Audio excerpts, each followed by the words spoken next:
our little. Yeah, no worries.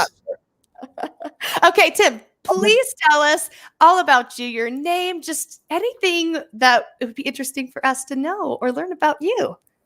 Okay, that's fun to talk about myself. No, It just kidding. is. It is for us. I was so I'm kind of I have an interesting like life and background because I have traveled a lot and lived in different countries, and I was born in Bermuda. So when people ask me where I'm from, that's really where I'm from. And then I lived in Canada for a while, went to university there, started my teaching career there. And then I had a thirst to go overseas and teach.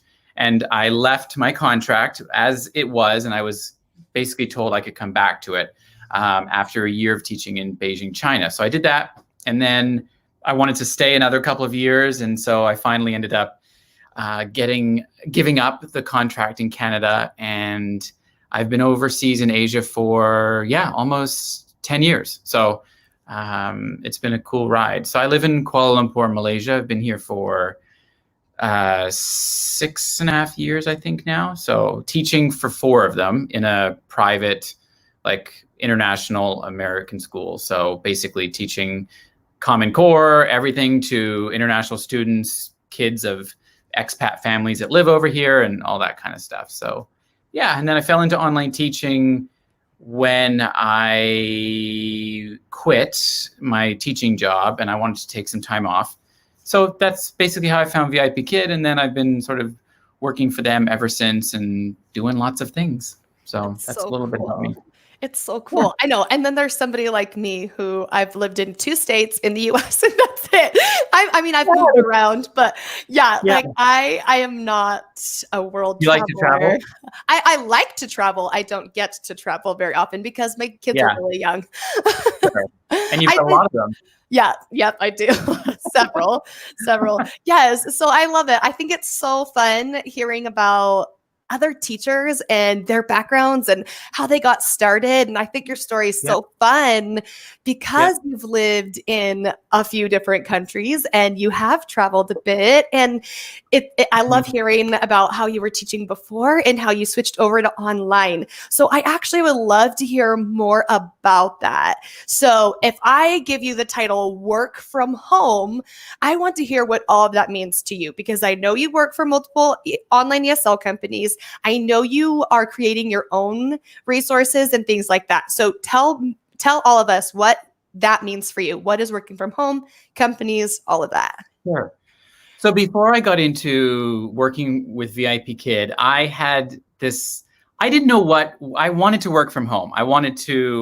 What I wanted to do was be able to travel and work wherever I had internet. So, we call it sort of like being a digital nomad in that sense. And I wanted to figure out how to make money online. That was like my thing. When I quit teaching for the school, I wanted to take some time off and see if there was I always felt there was something else for me besides just teaching. And I thought, I've got other skills and I love technology and I want to see if there's anything else out there. So I wanted to be a blogger. Like I thought I would set up a website and make lots of money from blogging. Well, that doesn't really happen overnight. So I worked at that for a while. I learned a lot of things and then fell into online teaching. And for me, I didn't really love it in the beginning, in the sense that as opposed to a lot of people that are looking for something desperately to work from home. I wasn't really looking for something desperately. I kind of thought I would just go back to teaching after a year. And so I wasn't running out of money. I had a good savings from my time in Asia. And I thought I would just travel and see if there was something else out there. I started to love it, but in the beginning I didn't it wasn't like, oh my gosh, this is like the, answer to solve my problems. Yeah. Yeah, I think it is the greatest job ever, but I didn't start that way because I was like, okay, I'll try it. We'll see. And I kind of shifted my thinking from, seeing this as just like a 3 to 4 hour a day thing to actually something that I could build into full time. Do we have a visitor? Yes, Rachel's here. Merciful mornings. Hey, Rachel. Hey, I So just had yeah, to throw that out there real quick. got to use all the functions of StreamYard. So that's kind of where how it all started, I guess. So I work from home, and that looks like a lot of things. That looks like teaching and creating content for YouTube, for my website, helping teachers. I still help many teachers get hired to teach online. So I do that as a little chunk of my day. And I'm starting to shift my working to be more geared towards things that are going to produce results rather than, I felt like my working from home before was very unproductive. So I'm trying to get more productive. Good morning, Rebecca. Hey, Yes. Rebecca.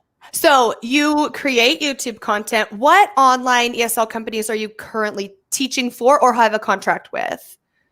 Yeah, I've probably got a contract with 5 or 6, but I don't teach for all of them. Okay, so who do you teach for then? Yeah, VIPKid. And I have done recently some classes with Zebra English. Yes. GOGOKID, I do open very sporadically, mainly just to check out the classroom and see what changes have happened so that I'm in touch with things for my referrals.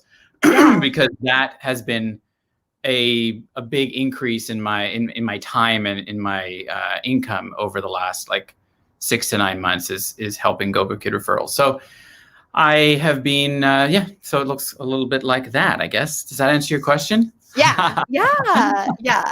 I know you mentioned, so you're creating content for a couple of those. You just did a video about Zebra English. Was that Monday, just this week? And then you have created a lot of content for VIPKid and GOGOKID because, like you said, VIPKid is your main company you're teaching for. But then GOGOKID, you've been referring for them for quite a while, and so you keep creating content for those that are coming in. That's so wonderful. And then, is there anything else that you have been working on aside from YouTube or online ESL? My YouTube channel has pivoted me into different things and different opportunities. So I do I have 2 or 3 blog kind of contracts with other bloggers where I write content about online teaching. So you'll see a few of my posts on teachaway.com. That's one place that I've written content for. And onlineenglishteaching.com, a couple of guys that run a sort of a recruiting website. So I've been doing a little bit of that on the side, and then building up as well some of my own private students that I teach. That's awesome. So, yeah. You have a quick message there from Rebecca. Tim, you told me about many of them, and now I am with 5. That's so great. Oh, cool. So I'm great. I recognize Rebecca. Do I recognize her face? Sometimes you can. There, do you want me to put the picture back? I can put her back. I was just curious who it was because I thought I had recognized her, and then that's great. So I talk about a lot of companies. I'm not affiliated with all of them, but some of them have partnered with me to help with recruiting a little bit. So I've done a few little things here and there from that. Yeah. So it's all sort of come from my YouTube channel. That's so great. That's so great. And I love that originally you thought, oh, I'm going to blog. And even though that's not exactly the direction you went, I like that you still do it. You just mentioned a couple of places that you do some blogging and writing for. So I think that's so great. Okay. Yeah. So definitely. I know your schedule for teaching online is a little bit different than many of the rest of us because you are the same as Beijing time, right? Malaysia time and Beijing time are the same, right? So it's a little bit different for you. You probably have a decent schedule. You're not getting up in the middle of the night like a lot of us. It's very, very different for me. What is it always has been. I started teaching when I first started with VIPKid. Believe it or not, I was teaching full time in that I was getting everything booked from 2 p.m. to 5 p.m. So that would be awesome. Well, that's for you, that would be like 11 p.m. at night, right? Almost. Yeah. So for many people, that's really early. And a lot of people don't think about opening those slots. But I kind of had this schedule of a lot of kids that were in all kinds of different situations, staying at home or too young for school or whatever. I don't know. On their way home, I was able to kind of work that. It's harder now. I do about 5 p.m. to 7 p.m. now.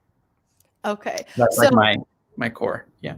yeah, just kind of give us an overview of like a typical day for you, even if it's like I teach online from here to here, I do this, Yeah. I work on my YouTube channel. What does kind of like a typical average day look for you?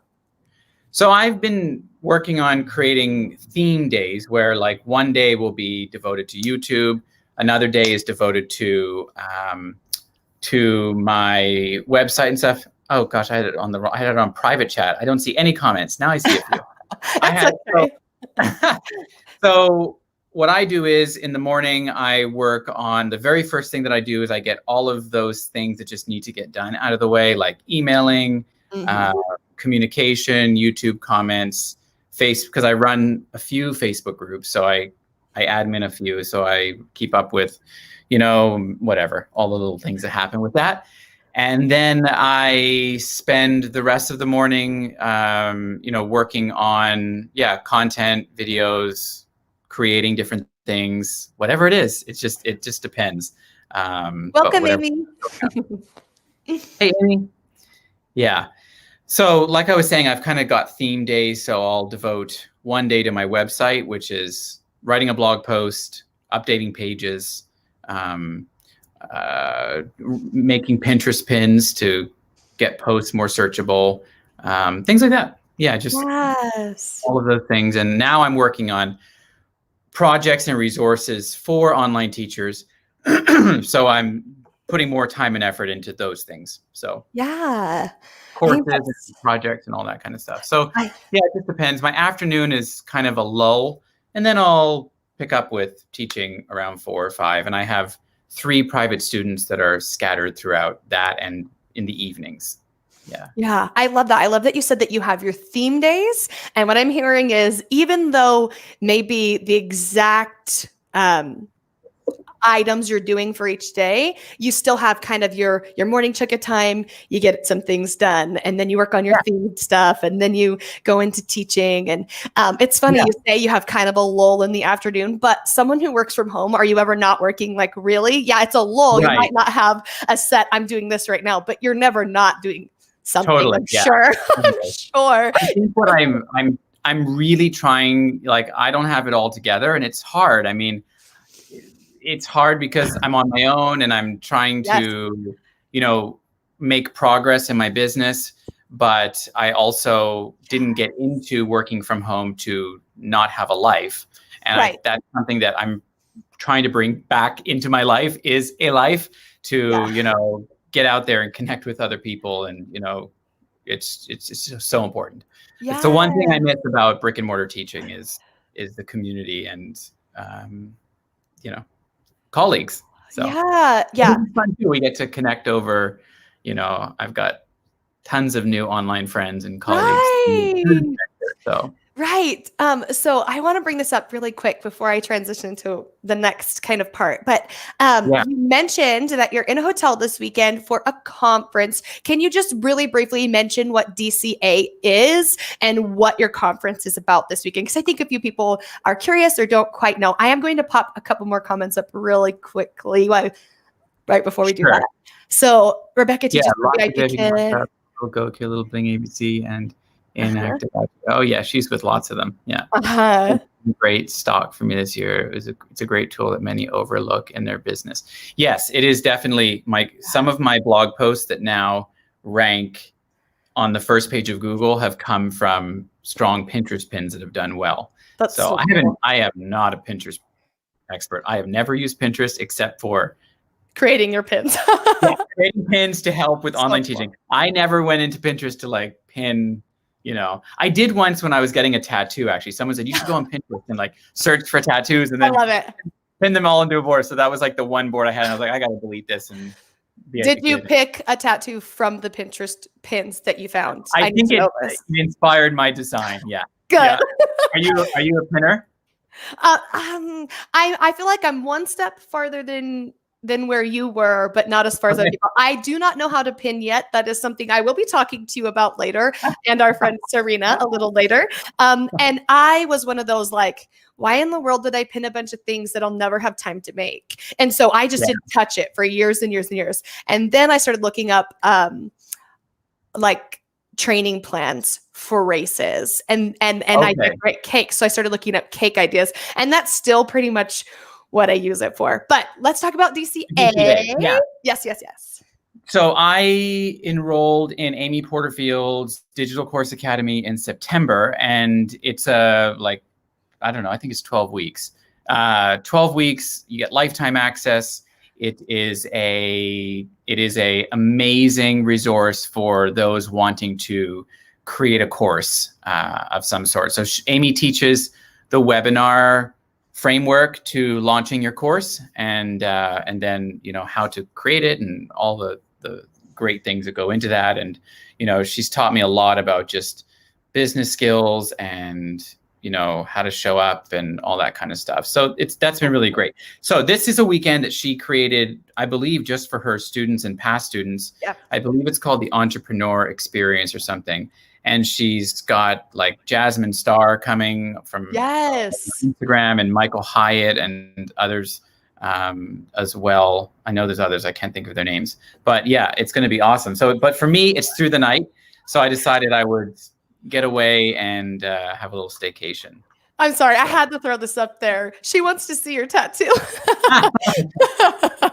Okay, I'm throwing that out there. It's not in a like hard place to show, but it's on the back. And because I'm using a virtual background right now, it's probably not going to show. And I don't know how much. Give it a shot. How much I can not. Can you see anything? A little bit, yeah. Oh, it's like a. It's like a mountain compass. Hard to see. A mountain compass? Is that what you said? So it's a compass with a mountain in the middle and waves. Yeah. That's really cool. That's really cool. See, this is why on YouTube. I know. I'm so happy I did this interview, because this is the thing is there's so many things and such good content and resources and things that you create for people. But this is exactly what I was hoping, is just to kind of get a feel and get to know Tim a little bit more and see what he does and how he does it. I'm going to throw a couple more comments up here really quick. I love Pinterest for Outschool. Yes, that is what I'm going to be spending some time in, because even though Outschool advertises for you, there's no reason why you can't take your own graphic, pop it on, make it a pin, and then people find your classes. And our friend Serena actually just started making videos about that. And I've been looking for information about whether or not folks think that a website could be helpful for your classes. So I feel like looking for teachers on Outschool that are using their websites to promote their classes. I don't know, because Outschool does give you that platform, but But you can still, I always tell my referrals into Outschool, Outschool will advertise for you. If you choose to do your own extra advertising, don't pay for it, because they're already taking a 30% cut to advertise for you and give you the platform and things. But Pinterest, you're not paying to post pins. And so I think it can't hurt to throw your name out there somewhere. That's what I always recommend. You won't pay for it, but if you find ways like Pinterest or sharing your links from Outschool to Facebook, those things can be helpful. Amy did have a question for you, Tim. I work on, so I use the Pomodoro technique, which is 25 minutes of work, 5 minutes of break. And I love that because it's so similar to our classes. Yes. Work for 25 minutes, 5-minute break. So I use that, and I'm a big believer in it. It's helped me to be really productive. I love that. So I do that. And then like every 2 hours, it gives you you can set it. I think I've got it to 20 minutes or something. So, but yeah, I follow the Pomodoro technique, and you can look up those apps, and there's a lot of other apps that are very, very similar. So it's basically a timer that lets you work. So does that answer her question? That's how I do it.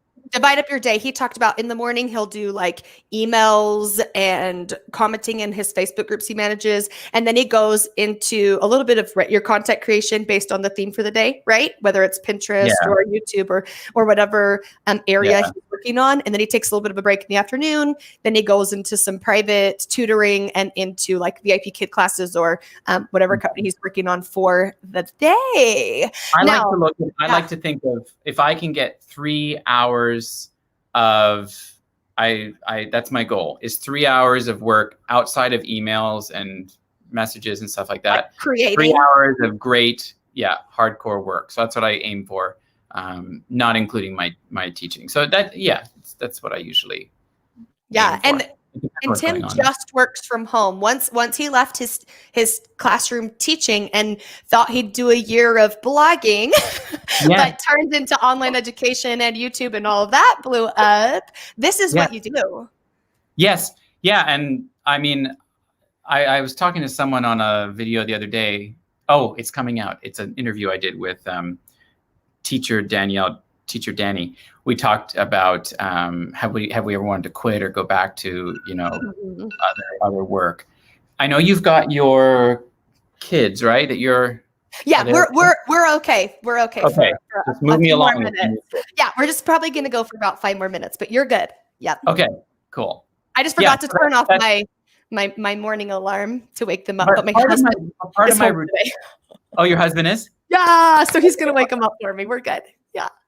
Part of my morning routine is going to do CrossFit. So that's like another important part of my day that I'm still trying to figure out the best time to do it, because when I do it in the middle of the morning, it takes up my whole morning. But no, I actually do want you to talk about that, because on my YouTube channel, I want to bring in more health and wellness related things. So my question for you is, what kinds of things do you do in relation to health and wellness, or what things would you like to do? Maybe you're great at some things and not others. Just kind of tell us how you're working from home, but you sit at a computer a lot, so you've got to do something. So you do CrossFit. What else do you do to incorporate health and wellness into? I'm working from home. I'm creating all of my own scheduling. Nobody's really telling me what to do. How do I take care of myself and all the things? So I do CrossFit. That's my thing. The first rule of every CrossFitter is to let everyone know that that's what they do. So, I do CrossFit, and it's something that I do every day. So I just join their class. I used to do it competitively until I injured my back and I blew out 2 discs. I have 2 herniated discs, my L5 and S1. I'm so much better, but I have to be very careful because those things don't really go away. What I wish I was better at. I wish I was better at sleep, drinking more water, eating better, all those things. But I feel like I have a good balance with all those things, and I'm always mindful of it, if that makes sense. So I do try to drink a lot of water during the day, but I also drink a lot of coffee, and that is my downfall, big time.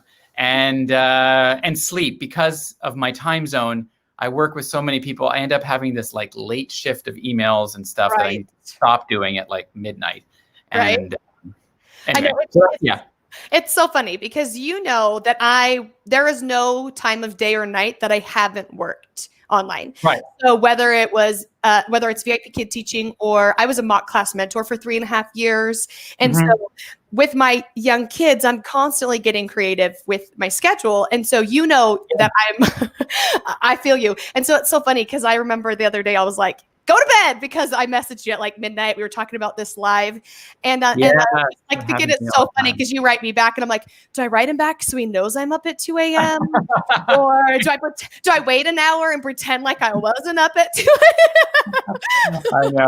So funny. It's just hilarious because but I love that. I love that you mentioned water and sleep, because I'm actually I'm working on creating videos, tips for online teachers. I just did a water video. I'm going to bring out a sleep video in the next couple of weeks. I'm bringing in some nutrition videos, because I think that's something that we all struggle with. There it is. There's our coffee. Hey, Rachel. Yes. I'm like, I need to create a coffee banner. I almost just made a banner for you guys that said coffee. I have to tell you this. In this hotel, they have a all-you-can-drink like latte thing where you can pay. Okay, it's like the equivalent of like $7 for free flow latte. I'm not even joking.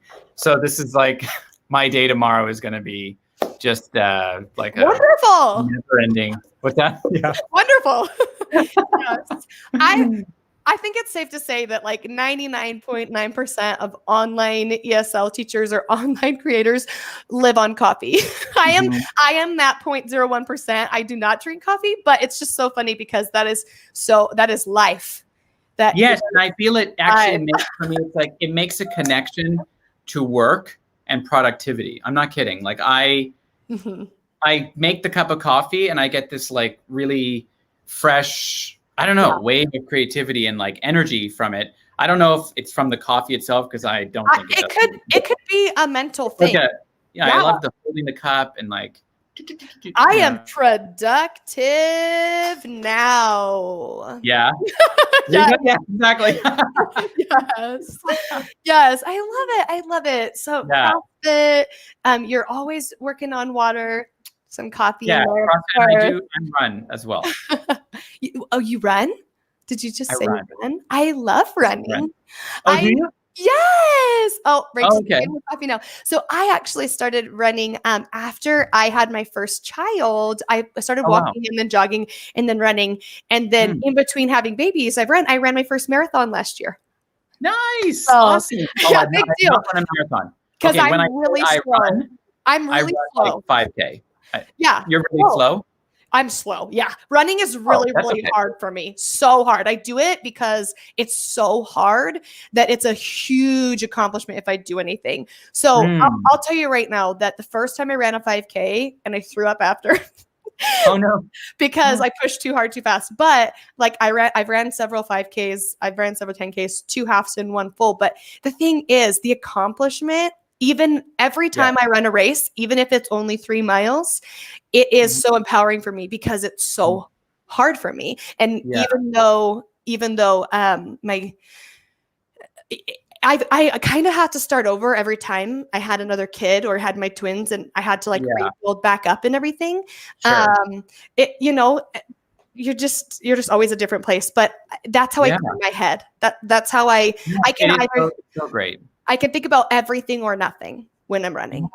And that's why I do it. So I'm not fast. I'm not fancy. It's hard. I mean, it took me a very long time to do a marathon. So yeah. That's amazing. So I don't like long distance running. I like 5K, 10K at the most. I used to do Spartan races. Have you ever heard of Spartan races? Yeah, I want to do one if they open things back up. Yeah, I used to be into those till I twisted my ankle. Yeah. And you hurt your back and all that. Who all got to see Tim's tattoo? If you didn't, you're gonna have to go back and watch this because Tim shared a tattoo. I'm not taking my shirt off. Yes. So okay. This has been so wonderful. I want to know about you, but we don't have time. I'll have to have you on my channel sometime. I would love that. Okay. So really, what I really want to know is just of all the things you've been doing, transitioning over to online teaching, creating your own content, trying to be healthy while doing it, all of those things, what are some tips that people could walk away with? Or just something fun that we haven't brought up yet that you'd love to share? Because we've learned a lot about Tim today. There's going to be rumors going around about your tattoo, and everybody's going to come watch this interview now. I love it. Tim took his shirt off on YouTube. And, he just showed his shoulder. Tips for people getting, oh man. Well, I think, okay, when I say these things, I'm also always talking to myself because I have not necessarily overcome these, but don't compare yourself to others. And it's not about, well, I'll say, okay, focus on being authentic in how you do everything and show up and help people. And I think that's where when I focused on that and really just wanting to be supportive and helpful to people, that's been just amazing for me. And keep talking. I'm just gonna throw some of these up here. Yeah. Rachel's in Rebecca, sorry. I was looking at 2 different comments. Rebecca's in the non-coffee with me. Best interview ever. Rachel's cry laughing. Okay, keep going. I love this. Be authentic. Don't compare yourself to others. This is gold, you guys. Yeah, don't compare yourself to others. And you focus on one thing, I think, would be something that I would tell myself starting out doing this a couple of years ago, is to focus and not think that you need to do all the things, because you're just not going to do all the things well if you do it that way. And so for me, very quickly, for me, it was like, I wanted to be an amazing recruiter. I wanted to be the best at recruiting, to provide the most value to those that were coming to me and trusting me to let me guide them to getting hired. So I focused on that one thing, and I guess. And you grew. Yeah, I grew it, and I if I can do it, anybody can. That's what I want to say, is that I'm nobody special, and I just, you're special to all of us. Made decisions. But I made decisions to just, show up and be myself and put others first. And that's been the most helpful thing for me, for sure. Because, yeah, I can't say that enough. You come across people that are just not authentic, and it's obvious that they're more like looking for, selling or money or whatever. But, yeah. Well, we all have to support ourselves. So we all are building a business, right? Whether it's with online teaching or whatever. But yeah, I think that would be my biggest tip, is to not to do everything, do a few things really well, and be authentic. Yeah. Well, I just want to mention something really quickly. So of course, I had heard of you. Who hasn't heard of Online Teacher Dude? And you've done well with that. Yeah. And we know it's your face. We recognize your face and your name. I think a lot of people are like, oh yeah, Online Teacher Dude. Of course I've heard of him. What's his real name? Right. Tim. Yes. And I think I know how to say your last name, but will you say it for me really quick? Yeah, it's very easy. Gascoigne. There's no like. That's Gascoigne. what I thought. It's French, but it has no accents in it. It's just Gascoigne. I love that so much. Yes. So that's his email if you guys want to hit him up for anything. That's his website. But I just wanted to mention, I took BTO, Beyond Teaching Online, with Nancy Taylor, and there was an interview of you that I think you filmed it like a year ago. I want to say it was like around last November. About a year ago this month. Yeah. Yeah. And so I just thought it was so cool, because seeing the growth that you have had since that, I definitely got the sense of, you were kind of like, I'm so grateful that Nancy Taylor asked me to share this with you guys, but I could tell you had that, like, maybe not as confident, because you were like, oh, I'm new. I got that feeling from you, is you just felt like, well, I'm so new. But then seeing how much that you've grown in this past year is really inspiring, whether it's somebody wanting to be successful at teaching online, or maybe somebody is starting a YouTube channel and they look to you for inspiration or anything like that. I just think that whether you know it or not, you're just doing a really great job at all the things that you're doing. So much, That's so nice to hear. Yeah, it's funny. I didn't even think that. I wasn't even sure how she was using that video, but she said it was an interview. I didn't even know about her course, so it was all a bit. So she put it in as bonuses. Bonuses. Yeah, but course. It's really cool, and I really appreciate that. Thank you. Yes, thank you so much for coming today. Yes, if you guys have any other questions for Tim, feel free to comment below, or you can email Tim. You can always email me if you ever have any questions, skylessposts@gmail.com. This has been fun. For any of you who didn't catch the beginning, we weren't sure if this was working, so I might try to cut out like our 5 minute of no one can see me. What do I do? Should I? I'll see if I can cut that out. I think this hotel is under some kind of like security thing where I couldn't access Messenger, and I don't know. It's a bit weird, but ignore the first 5 minutes and then jump in. But thank you so much. And oh my gosh, I learned so many cool things. I love that you CrossFit every day. That's so cool. Yeah, and I'd love to have you on my channel sometime. So get that together. I don't know what exciting things you'll learn, but I'm sure I'll have something. Everybody has something exciting. Oh, thank you guys so much for coming. Tyler. Thank you, Thanks, Tim. Everybody. Thanks for being my second interview. And we'll catch you guys later. Bye. Bye.